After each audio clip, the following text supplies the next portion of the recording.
Welcome everyone, and thank you for joining us today. Today's session is called You're Scaling, but Your Infrastructure Isn't. And we're going to dig into something that trips up a surprising number of fast-growing businesses. The moment when revenue's up, the team is growing, but the internal systems haven't kept pace.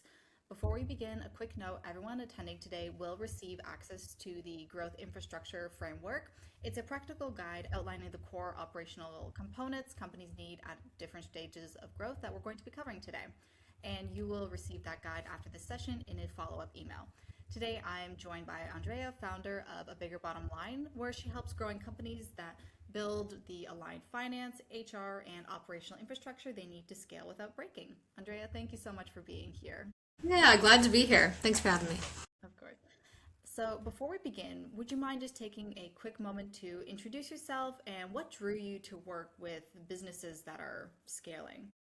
Yeah, so I'm Andrea, founder of A Bigger Bottom Line. We're a virtual accounting firm that helps growing businesses build their financial and operational infrastructure so that they can scale sustainably. And what really drew me, I think, to this space is that I kept seeing the same patterns. Business owners were, doing everything to increase revenue, but behind the scenes, the systems couldn't keep up. Their numbers didn't really tell a clear story. They felt, unpredictable cash flow.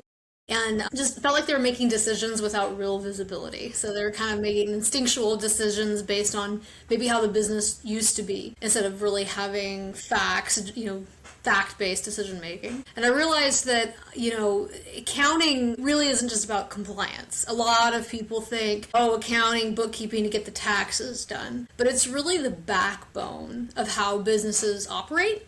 And if it's done right, it becomes a decision-making engine, not just a reporting function or compliance system. So I really wanted to be able to have the ability to, consult businesses on this and not just actually be caught up in the chaos many times, because sometimes that's just how it is. A lot of times you get hired in a business and you're sort of thrown into the chaos. And I wanted to be able to step back and help business owners really design businesses that would scale from that consulting aspect. Okay, thank you so much. I really love that, tackling the backbone. It's like this quote, see a need, fill a need. I'm not sure if anyone's familiar with that, but that's one of my favorite ones. So, and when we talk about scaling infrastructure as a phrase, what does it actually mean? I feel like it kind of gets thrown around as a buzzword a lot, but how would you define it in practical terms? Yeah, I'd say scaling infrastructure is like a set of systems, processes, and data that flows through your business that allows the business to grow without breaking. So if you have the right set of systems, processes, and data flowing through that, you can scale to any size. So even if you are doing things at a very small level of revenue, you shouldn't have to change too much in order to make a lot more revenue. And that means you have the right systems and processes and data that's not getting bottlenecked through your system. So like practically it means that, your financials are accurate and timely. Your operations are documented and repeatable. Your team actually knows who owns what responsibilities. And your systems, they actually talk to each other. So instead of having silos, as we call it, where everybody's kind of entering information about a job over here, and then they're also repeating it over here because that's how somebody else understands it. And then the accounting department doesn't get it, so they're having to figure it out. You actually have systems that talk to each other. So it goes in ideally once and maybe gets updated through the system, but it's not continually being re-added and duplicated, kind of like telephone. So you want systems that talk to each other because then they can share that data. And there's a difference between, reacting to problems versus anticipating them, knowing things that may come up on the horizon. So many business owners are just putting out fires every day.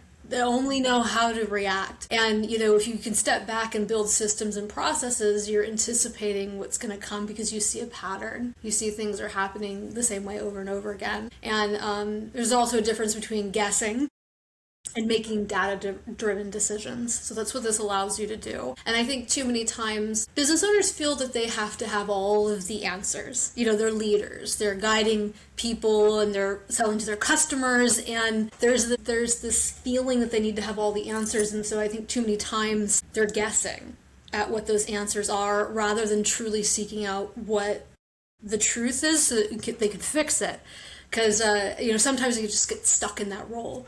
So, if revenue doubles but your infrastructure doesn't, because you're constantly just, making decisions based on instinct, then it doesn't evolve. Complexity multiplies, actually, and that's when things start to fall apart. Because as they say, the way you did things in the past may not be how you're going to do them in the future. The people who got you here may not get you there.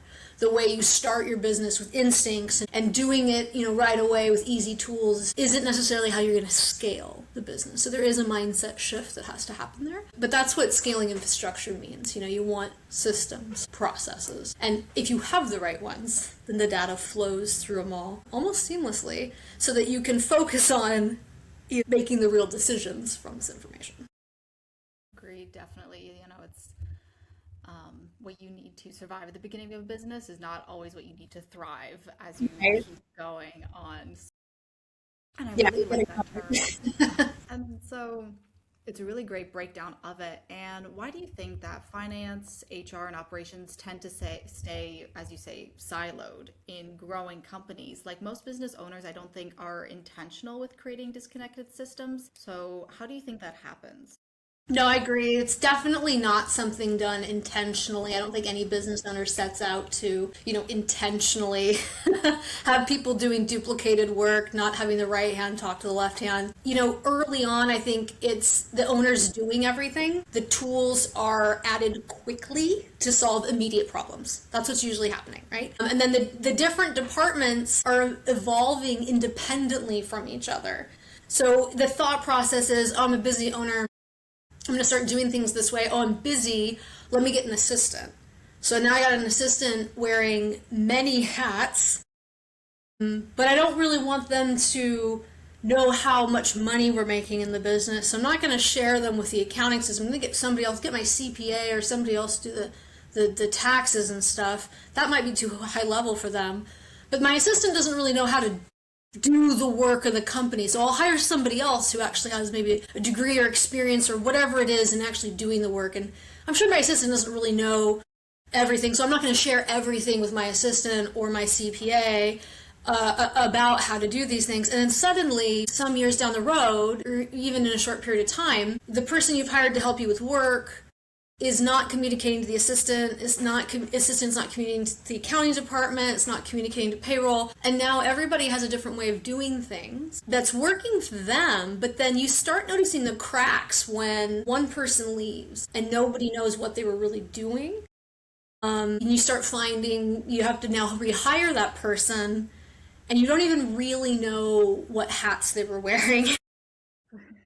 And too many times business owners say, well, I don't want to micromanage and I want them to be able to just get their job done, which, I can totally appreciate. But when you train somebody for years and then they don't integrate or collaborate with the team, you've basically given them ability to create a silo, a completely separate way of doing things that will go away as soon as that person goes away. So you don't want to make it person-based, you want to make it system-based. Yes, of course, give people the latitude to perform their best work, but if your systems are people, then the system stops working when the person is gone, right? So over time, if finance is in one system, in HR then is in another system, and operations are tracked somewhere else in a variety of systems, usually on people's computers and hard drives and not necessarily in a project management system or integrated, then that's when we start to see these root issues coming along of the business has grown organically, but the infrastructure has not been set up intentionally so that these things are aligned. And, there's nothing new under the sun, especially with business. Everything really follows the same sort of archetype. And I think entrepreneurs we just love the creation process so much. We like the uniqueness of it.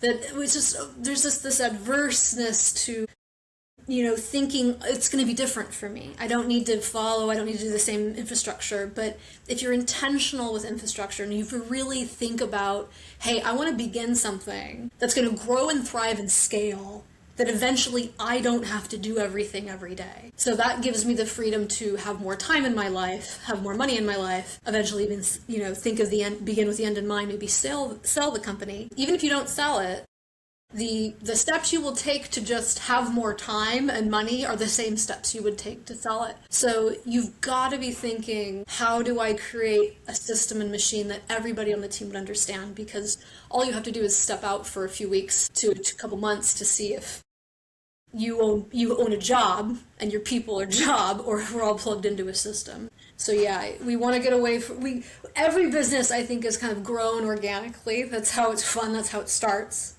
But at some point, business owners have to think about their infrastructure intentionally.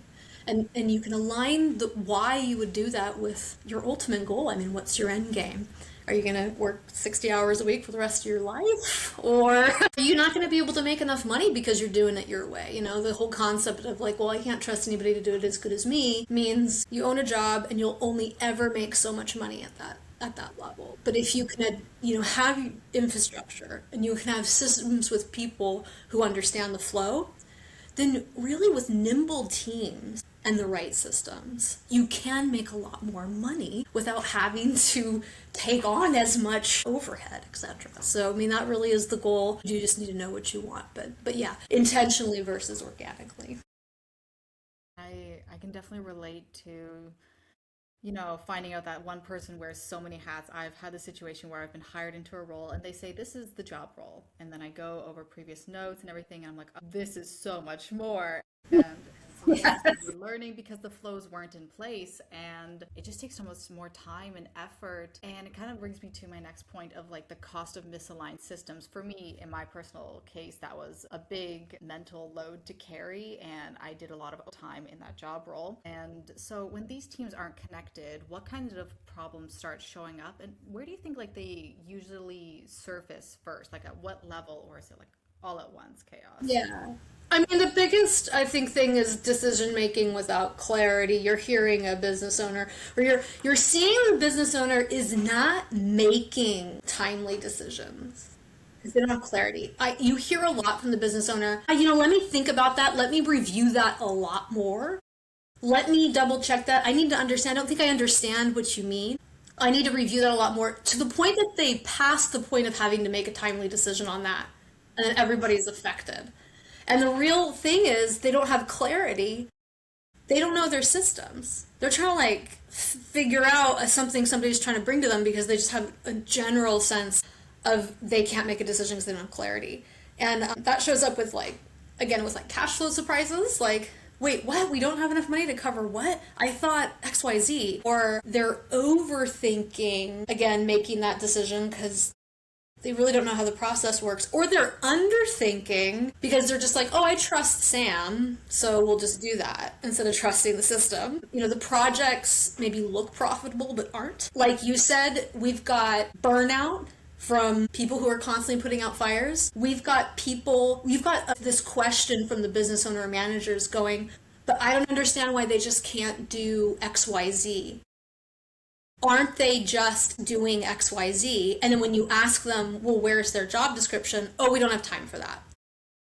There's a direct connection between, I don't understand why they don't do XYZ, but I definitely am not going to take the time to figure out what XYZ is, So you hear a lot of, well, we're unhappy with, maybe the performance of so-and-so. I mean, we don't really know what tools they're using. And when you dig into that, what you really are uncovering is they were hired to do this, but they're being asked to do all of these other things. And there are like HR hats in there, IT hats, operations hats, accounting hats, maybe insurance hats.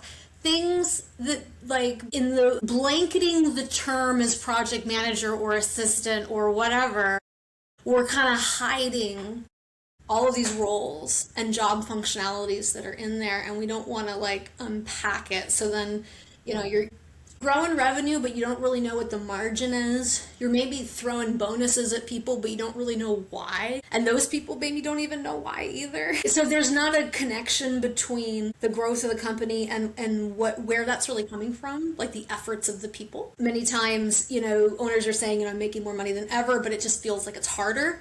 Like, I don't get that. So then they're going to revert back to, let me just do it myself. Instead of, it's harder because we haven't clarified the infrastructure. We haven't clarified a lot of these job roles. Because software has made things, kind of group together things. In some ways, that's great for efficiency. In other ways, it's making it vague about what people's titles are. And there's this tendency to use sort of catch-all titles for somebody's role instead of realizing like, hey, this is crossing like 5 different departments. And you're not feasibly going to be able to ask for them to do any of these things with consistency and quality if you can't even take the time to list out what they're doing. So anyway, I think that even the decisions that they're trying to make get clouded by just there's not clarity in what's supposed to be getting done, how things start and how things are supposed to end, and who's involved at each stage of those processes, what software is involved, when it hits different departments. Even if that's one person that's going to flow through that, you need to see the different departments it hits, because as you scale as a company, you don't have to scale the person, you scale the role, or you get the role more specialized. And I think we're losing that. When in this world of AI where one person can carry so many things, we need to make sure that person, we know what exactly at least what roles they're covering and what software tools they're going to need to have the chops to understand, to execute on that. It's really important because it's a part of keeping the pipeline going. It's a part of keeping that data flowing through all the systems. I agree, yeah. And with all those problems that can arise, like I'm sure by the time they're visible, that the damage has been building for quite a while because you're like, oh, it's a couple problems. It's like, no, it's been going on for a very long time. And so, Yeah. yeah. Is there like a particular growth stage where infrastructure alignment becomes critical? I'm sure like at the beginning, yes, but perhaps maybe there's like revenue milestones or like headcount thresholds or maybe an operational trigger that just signals to a company that like, oh, we need to get serious about this before it gets serious. Yeah, yeah. It really depends on the industry because in professional service industries, I think the signals are much earlier because you're really dealing with integrating staff. In inventory and e-commerce, this actually can come later in revenue. Depends, it depends on what you're doing because in some ways, like in e-commerce, you don't have to deal with a lot of complexity issues like accounts receivable and things that like a professional industry certainly does. In some, depending on the industry, these numbers will fluctuate. But what I've seen is that usually between 300K to 600K in revenue, top line, the complexity starts to creep in. And, it's noticeable that there's complexity here now because you can really one man show it pretty well up to about 250, but when you hit that 300, you can really start to feel the complexity creeping in. And then around 600K to a million, that's when systems start breaking. That's when we start seeing things just break down. And a lot of times that's a business owner saying, well, I guess I hired the wrong person. And really trying to like point fingers at something because stuff's breaking now. And it's easier to, I think, chop off someone's head than actually, figure out the source of the problem, which was, in a lot of these cases, you've set up your team to fail because we didn't address it at the 300 to 600K in revenue, and now it's breaking. Now there's just, we're not even sending a proposal to somebody because we didn't catch it. We're not even delivering the work on time. The quality control's awful. We're just delivering the wrong product because what this is not, talking to this. We're now just taking forever to get a product out the door properly because we have to keep re-entering that information and keep asking the same question over and over again instead of it starting here and just flowing through with quality control with all the right people, being on board. So, and then with staffing, it's usually around 5 to 10 employees where people plus process issues start to really show up. Because again, in some ways, because you're wearing so many hats in a tiny micro team, it's really easy to use the, well, we're so small, we don't need to document what we're doing because I'd waste so much time just documenting when I do it. I might as well just do it. And it's an easy trap to fall into with a really micro team. But then once you start getting to that 5 to 10 people, okay, if you have that many people, and we're still hitting our head against the wall with this stuff, that is just a clear indicator you haven't taken the time to make this important. And, if you don't take the time to make this important now, you will just repeat the same error over and over and over again while your competitors aren't. So your competitors who figure this out, they're not going to run into this problem. So they're going to level up their problems to figure out how to scale their businesses. And, when you do introduce multiple service lines or revenue line items, this is also where we start seeing this complexity. Because it's easy to sell. When your product or service is a simple thing to understand and sell, then your staff and systems understand that it's a simple thing. But as soon as that starts getting more complex, then we start seeing things break in your program or your business scaling operations as well. Because you've probably gotten there because you realize your customers want a more enhanced thing. It's like the old analogy goes, in your business you start selling green dots, and then you realize people actually like blue, so you sell blue dots, but you don't have enough of the color to do blue, so you lose money. So then you try to sell yellow dots, and people don't like yellow dots, and you lose money. And then you get a marketing person, and they say, people are really into triangles these days. Why don't you do green triangle? You do green triangle, you start making more sales, but now you've got this other problem where you don't have staff that know how to tooled for selling green triangles. So you go on this journey, and at the end of it you're selling like a red square, but you'd never know to do that until you start with something. So the process of, you learn how to be in business by being in business, but through that comes complexity, right? And you have all this learning. So as you're starting to sell whatever product and service you have, yes, it starts simply and it's easy to define systems and structures around that. But if your service or product shifts and grows, we're going to see expanded complexity in how you do things, because you are trying to ultimately get to the thing the customer wants. That is quality control. That is the process of being an entrepreneur. But that creates complexity, so you gotta know to roll with it. A lot of times, if you are lucky enough to get one product that's simple and stays simple, and you're devoted to that simple thing or that niche thing, a lot of this complexity is dodged in a lot of ways, because you can at least stay consistent with what it is. But in business, it's a journey, and you want to have a better product or service. So sometimes that's just going to take time and the right team to get you there. So those are like the signals. That's usually where it becomes apparent that 300 to 600K, you start seeing the complexity. 600K to 1 million, you start seeing things break. And then around 5 to 10 employees. And that could be a combination of like employees and contractors.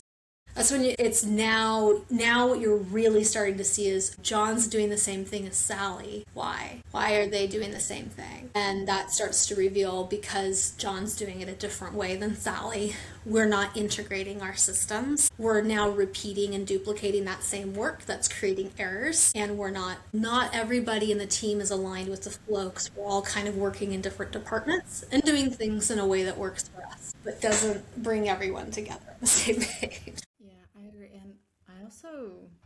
I didn't think it would be different actually for different industries. Like the thresholds and the milestones similar, but that it depends on like the industry. And I find that really interesting actually. So, we've talked about how things break down and a lot of negatives that you definitely want to avoid. So what does a well-integrated structure actually look like in practice? And so when a company has, its finance, HR, operational systems just working together, what changes day to day for the leadership team? Because I imagine quite a bit would.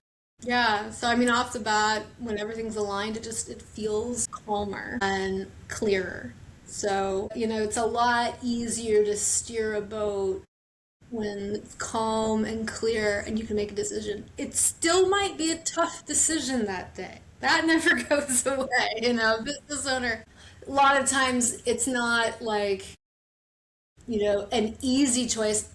When you have this done right, you have a lot more clear, easy choices. So there's a lot less thinking, it's calmer, it's clearer to make those choices. But sometimes choices are just going to be hard no matter what, but at least it's calm and clear to make the decision. Still got to make the decision. But for leadership, you're getting that real-time visibility because you've got your financial performance piece there. So you got visibility with actual numbers and where it's at. You've got a clear connection between and the profitability. You can actually see that connection between what people are doing and how profitable you are. You have predictable cash flow. You can see into the future where the bank account's going to be. So not just like I run my business by looking at my bank account to see if I have enough money to pay for things. It's I know what my bank account will look like 3 months from now.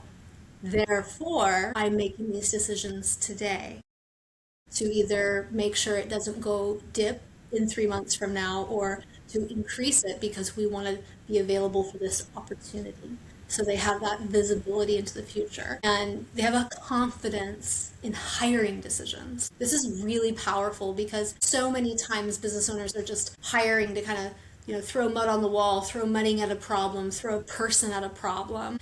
And there isn't confidence that that person's actually going to be able to step into that role because quite frankly, they don't even know what the person's supposed to do in that role, right? And neither does maybe the rest of the team. So when you know what when your systems and processes and things are aligned, there's this confidence in hiring. It's very easy to not be bamboozled by somebody who's just really nice that says all the right things and then day one cannot perform.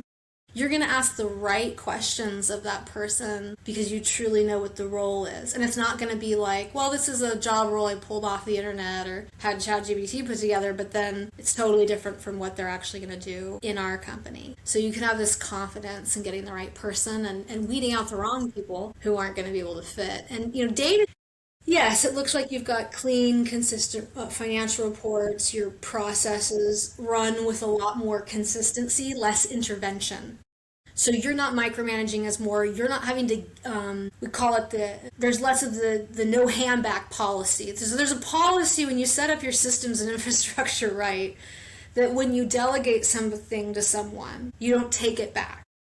So business owners and managers who do not hire the right people, do not trust their systems, they have a tendency to take back work that they handed off.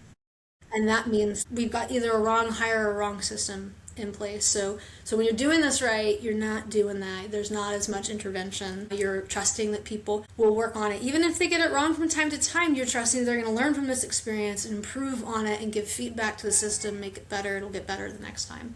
And the data is flowing between the systems. It's flowing rather than manually being recreated every time. So we're not typing things in with errors. We are putting it in once and we are maybe updating it and improving it along the way. So an example of this are, your lead intake in a business. I think business owners like to think of leads, that's just sales. That has nothing to do with operations or payroll or accounting or HR. It has nothing to do with any of that, right? Because it's just sales. And many times business owners will say, I just talked to the leads. We talked to the leads, and then unless it turns into something, then we'll communicate with our team about it. And when you make a mindset switch to go, I would like to not be involved with my company one day. I would like to have an extra 20 hours a week to go sit on the beach and drink margaritas. Well, what things do you need to delegate? Well, it'll start with that new lead intake process. So, when you're doing this right, the new lead intake process, there's always, no matter even if it's a phone call or a message or a quick email, somebody fills out a form or kicks off some kind of automation so it becomes a lead in some system, whether that system is just a folder in Google Drive, a tag on the email, a CRM. Maybe it goes into a CRM that's actually formally called a lead. Because then we've got information. We've got an email that's typed right. We have a name that's typed right. And we might potentially have the name of a project, even though that name might change 300 times.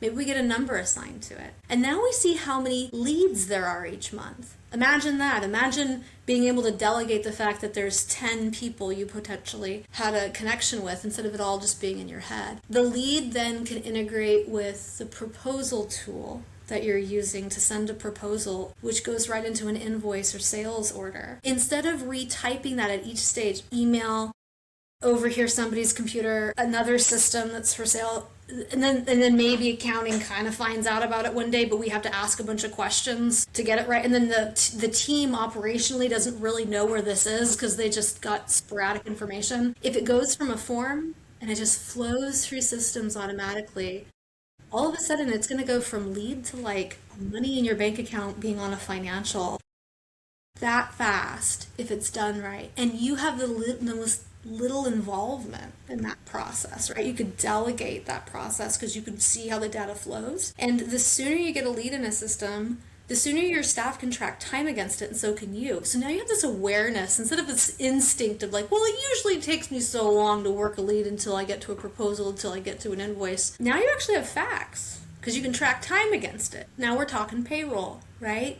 That's where the time is now going in your week. Now we can actually see how time is affecting sales. And your accounting can start seeing that too and start giving you better reports about how much your true labor costs are. And that's just a tiny, tiny piece of it. But as that snowballs through, downstream through all areas of your operations and everything else, it's just now streamlined. Other things are, when how do you onboard a client, or how do you, get them to do the work? The sooner you're using integrated systems, the sooner that stuff just flows. The sooner you've identified what it is, what people need to do that work, and how much it costs. You're not constantly, having to be there to tell people that information. It just flows. And so when easy things are figured out, you can identify harder things later that are maybe not so easy to spot. And that's when we can actually level up as humans in the process. But I like to say this is process mapping. So you do want at some point to make some fundamental processes, even if it's on the back of a napkin, whiteboard, somewhere. You need to try to visually map this out for how things start and end, how your clients start and end, what's their customer journey, what's it like for your staff, onboarding staff, offboarding staff, training staff. You should at least have that flow basic mapped out. And then for the main departments you have for operations, the core of how you deliver that work, you should really try to get it to an outline of kind of what are the main fundamental pieces of that, because then you can actually see how it interrelates to all these other departments and where you start seeing all the hats being added to different stages. And that will help you define what your staff do if you do the job as a business owner to, in some basic sense, map out what these processes look like. And then you can start seeing the software too. Yeah, that kind of visibility just really changes how decisions get made at every level there. So what would you say are core components of a growth infrastructure framework? Like if you were advising a founder on what to build and when, what are the foundational pieces, and how does the priority order shift as the company scales? Yeah, so I definitely think about this in layers. Because of my financial background, I'm going to prioritize the financial foundation first. Because, if we're not making money, why design the most perfect machine that no one's going to buy, or thing that no one's going to, want. And it's important to see if what you're doing is making money. So for foundationally, I would say there's layers of this. So there's the financial foundation first, then there's the operational structure, and then there's data systems and integration, and then there's the decision-making layer. Now, what founders usually do is they just focus on maybe the operation because they know how to do what they do, right? So they're very intent on optimizing what they do. And as that is extremely important, yes, but why? If it was just important about delivering the operation, but we made no money off of it, that's a hobby. So if it's going to be a for-profit thing that's going to get you, the goals and dreams you have in the future, we need to make sure the financial foundation is there. So what does that include? So number one, financial foundation, that's going to include clean books, clean bookkeeping. You need a proper chart of accounts. Your chart of accounts is the backbone of clean bookkeeping, and it will ultimately become the backbone of everything you do in your business. Is going to eventually hit the chart of accounts somewhere. So what the heck is a chart of accounts? Well, this might be a good time to learn a bit about it, because it's not important maybe to you now, but it is the end of the story in your business. The end of the story in your business will be some sort of balance sheet, financial report. That's the bookend to it. So proper chart of accounts, you need accurate reporting. Your reporting shouldn't just be oh yeah, my accountant does it, so I'm checking the box of doing that. No, it should be something that's accurate that you actually pull information from. You should have cash flow visibility. You should have some sort of visibility into the future. So it's not just what your bank's telling you right now, it's what your bank's going to tell you in the future. And that requires accounts receivable invoice processes. So if you give your clients terms, some kind of term and time to pay, you need to have a process for that. Now in e-commerce, this is like you don't have to worry about it, AR, because people just pay you when they get the bill. That's the beauty of e-commerce. There's a lot of e-commerce industries can make more money without this area of complexity, but they might have areas of complexity in accounts payable. So bill processing, like not really being clear about how much they're paying for things. Maybe they're not even splitting out shipping from what they spend on other things. Maybe they're not splitting out merchant processing fees and other little hidden costs that go into eating up the margin. So knowing about getting your bill pay process and expense reporting process clear is going to reveal things maybe you've never seen before. And then foundational structure, those are the things you need, but you also need to see that process. You need some kind of basic visual that shows you where in the customer journey this starts touching the financials, because I think you'd be amazed by how much sooner in the process it really does. And if you're using the right tools, maybe the right person should be starting it sooner in the process and doing less work. So financial foundation. Then you got your operational structure. I think you should do the same thing. Make a little map. This can be on the back of a napkin. I mean, you need to at least just as a business owner understand this. There are nicer tools to do this with, but you need to have some kind of basic idea of how do we deliver the work? How do we deliver that quality product to our client? So you need defined workflows and process maps for your operational structure. You need a clear service delivery process, and you need capacity tracking. You need to know how much effort goes into providing your service or product. If there's no way to measure that, you can't manage it, and it's really easy to have a leak there. So that's part of it. That's the next major structure you need to have in place. And then number 3 is data and systems integration. So you need to make sure you have tools that are connecting. CRM should connect to your accounting. Your project management tools should connect to your payroll and time tracking tools that also connect to your accounting. Your sales channels, Shopify, Etsy, eBay, and things should connect to something like Synder that can pull all of that, pull all the data you need and put it into your accounting. These things should flow, and you should be looking for where they're not connected. So you need to have tools that connect. There might be a great tool somebody built in Excel, but look, if it's not talking to the other systems, you've created a data silo. So you need integrated tools that connect. You need to eliminate duplicated data entry. Find out where things are being duplicated, and a lot of times it's just because the person who's doing the duplication or system that's doing it doesn't understand the flow. They don't understand what their role is in the process because nobody's taken the time to even outline that. So they see themselves just getting it done. They're not being a team player at that point, and usually that's the fault of the business owner not showing what that team strategy looks like, and getting that consistent data flow. So then the 4th layer is the decision-making layer. You need to have key performance indicators, KPIs, that actually matter to you that you're looking at. Maybe you don't care what, your current asset ratio is, but maybe you definitely care about what your margin is on selling the black shoe or providing that type of service. And when do you make a decision about doing something about it? If you have key performance indicators that matter to you that you're looking at and you can make decisions quickly on, then you can course correct before it's too late. Many times people are given these things at year end. Well, that's just like tombstone accounting, you're kind of like reading it after the fact, after it's already dead and done. You're just reading the past. You can't do anything about it.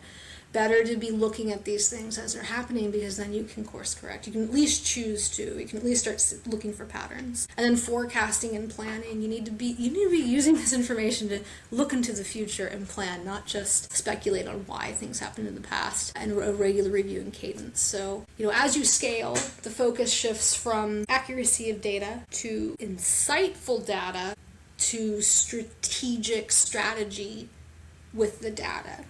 But if you don't have accuracy, you cannot get to strategy. And if you don't have accuracy, you can't get to insight. And if you have inconsistencies and duplicated work, you can't get to these higher levels either. So you need to have accuracy. That's stage one. That comes from having processes and systems and data flow, because then you can have quality control around it, and then you can start getting the insights out of it. You can start having aha moments, and from the aha moments, you can start building strategies. A lot of great points and foundational pieces that you covered, and they're going to be like the backbone of the guide that we're sending out afterwards for sure. And with all these layers and these things to implement, these pieces, in my mind, they're like puzzle pieces in a way, and I'm sure a lot of people feel like that when they're putting them into place. What mistakes do companies make when they're trying to fix everything? Because sometimes businesses will invest in a new system or process and just end up a lot more fragmented than before. So what are just a few common missteps that you see?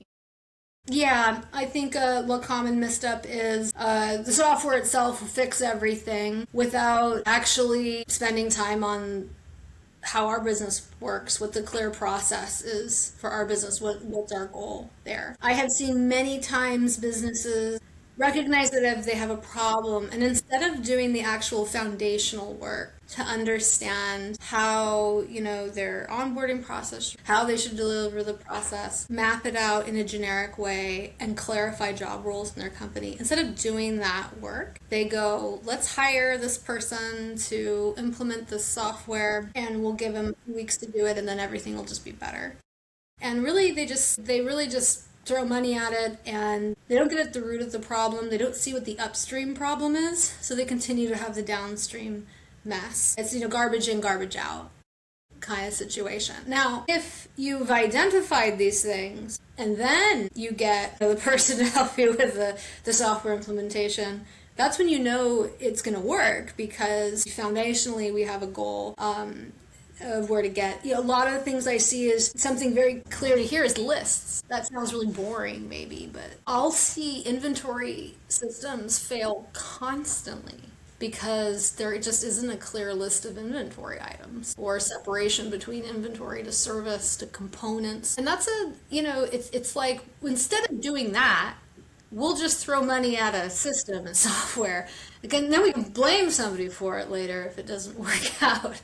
And unfortunately, that happens a lot. And unfortunately, when you get hired as a consultant to implement systems many times, what your client doesn't know you're working on are those lists, are those process maps. It's taking a lot longer because you're having to fundamentally do something they should have been doing before. And you can't do it at the scale they should have done it. You can't do it with precision the way a business owner or business team should have been doing it. So you do it enough to get the project off the ground, and then you start really seeing the problems start showing up in the system that you've implemented. Then it's like, oh, and then the tendency is, well, the system isn't working because we see all these problems now. It's like, no, the system is now showing you the problems you never wanted to address. So either now you can shoot the messenger, or you can take that as great feedback and start fixing those upstream issues that, you got to get clarity on the fundamentals of the company. Some other things I see is using the excuse, I would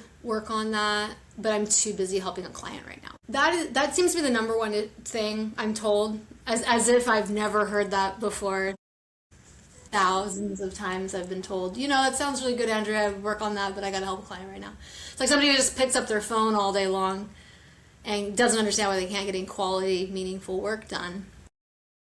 Clients are important, don't get me wrong, but when you sacrifice the systems and processes in your system to just the client need right now, you're ultimately sacrificing every future client's quality control and potentially your own good staff and systems. So at some point, you've got to make the switch from, it's more important for me to try to delegate whatever that client needs right now to another team member and work on clarifying my systems than it is to just always be at the beck and call of my clients.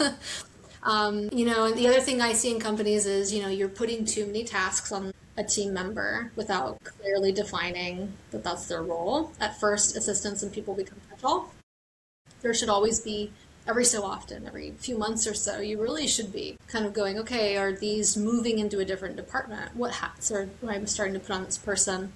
Because maybe pieces of my software system could be doing this for them. So there's that. There's realistic expectations because you haven't been clear about what the expectation truly is. There's maybe an unrealistic time effort that goes into something.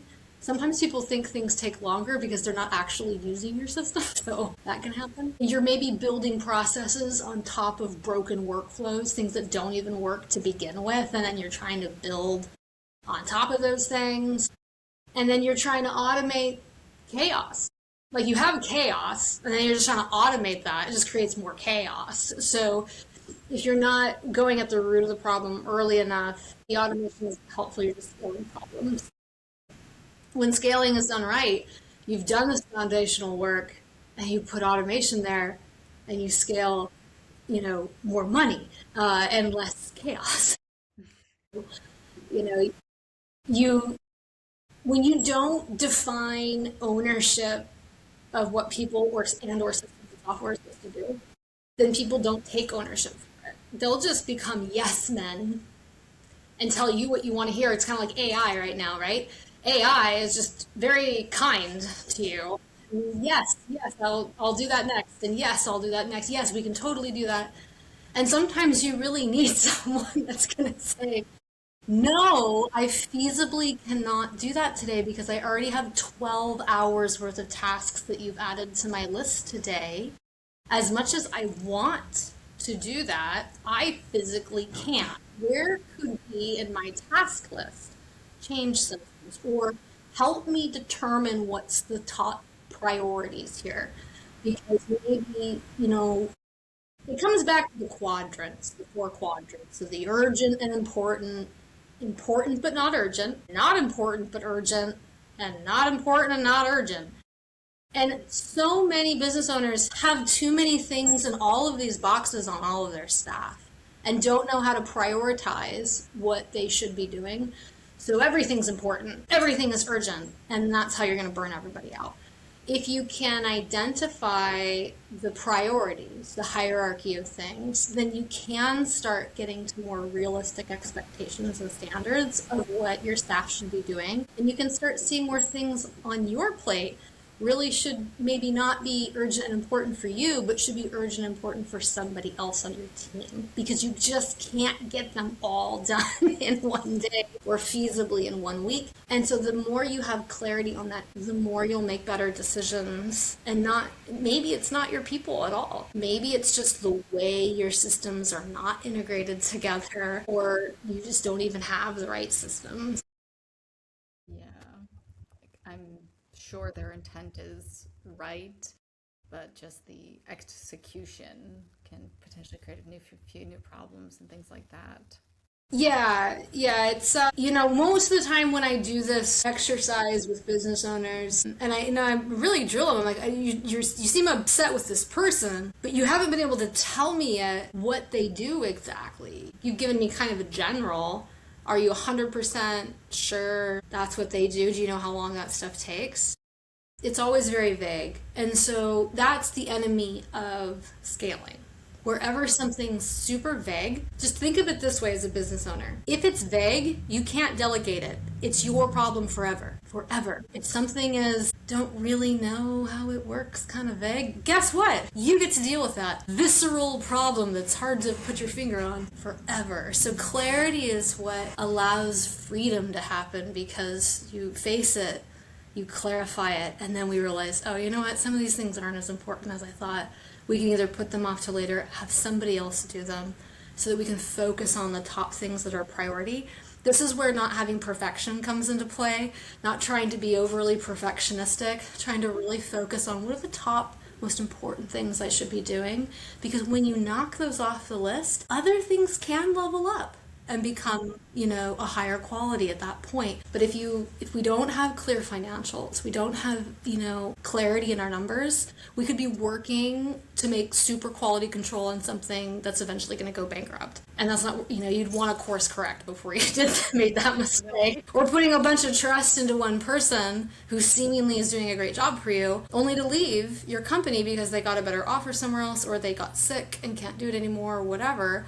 And now you've put all your eggs in one basket, and you really don't know what they're doing because you don't have processes and systems. And even when they go on vacation or, hey, they want to go and come back, your business is at the mercy of them coming back. Wouldn't it be nice if you could have someone step in or someone step into your role as a business owner? Is how we all should be thinking. How can I take a 3-month vacation? How can I move away from having to do so much day to day that's so critically dependent on me? And the only way you get there is with the systems and processes and unpacking exactly what people are doing and what your systems do for you. All really great points. And for me personally, it would be a great motivating factor to know I could leave for a really long vacation and come back and everything's still going pretty well. Like that. Well, it's fun, yeah. Yeah. So we've got, yeah, it would be great.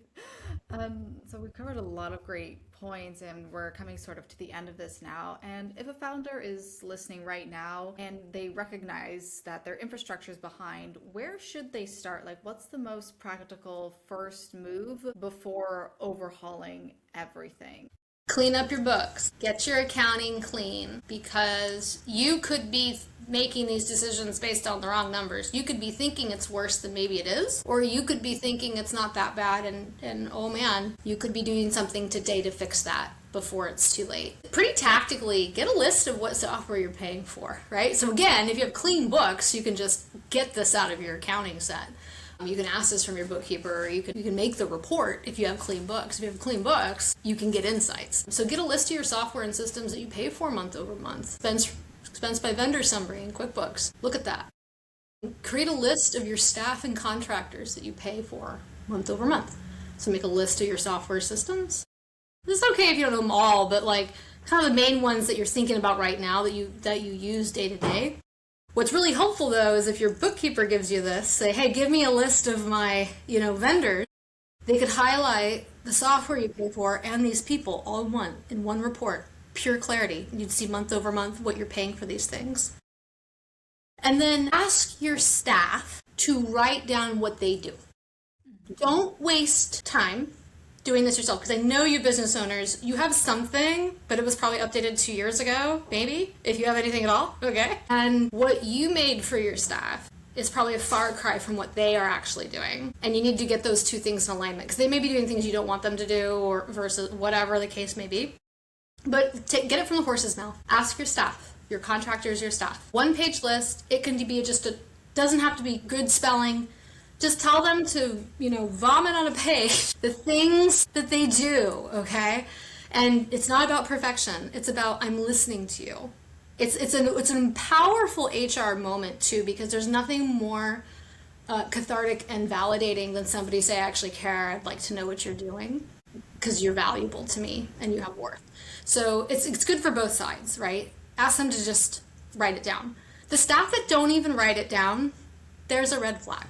Okay, there's a red flag there, because why? Why can't they even write it down? Are they have gone so far down what you've led them, which is the client is so important that I can't stop for 5 seconds to write down what I do. That's a red flag. Ask them to just write it down. And then, look at the list of people you pay, the software you have. Try to put some notes next to what the software does. If it's QuickBooks, it does accounting.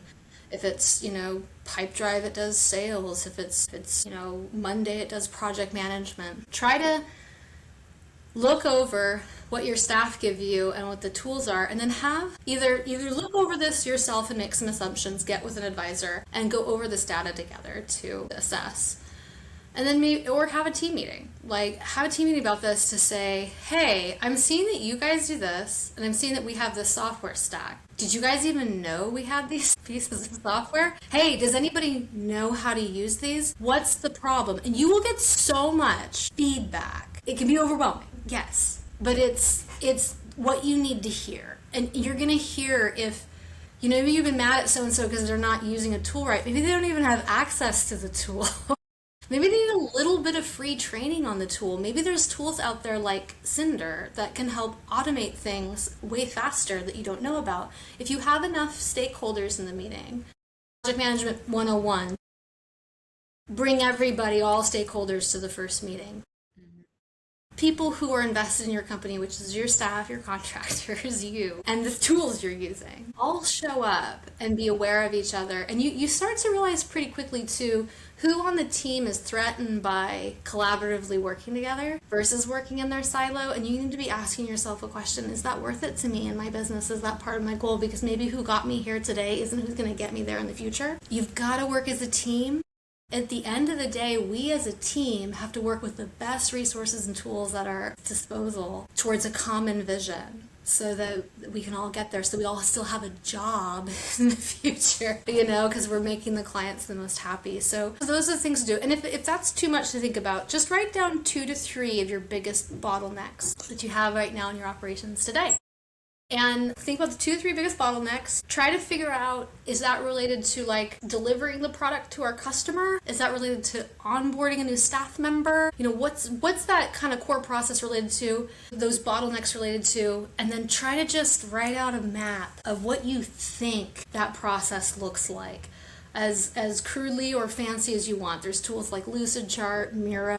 We use these tools to help our clients, workflow whiteboard out this process, but you could get sticky notes and stick them on a wall, get a whiteboard, or just write it down. Use a pencil because you're going to erase a lot. And just get it out, because if you have kind of a concept like this out there, then people like me can come in and help you connect the dots in your workflow to where you could maybe implement tools and systems that are going to automate this stuff.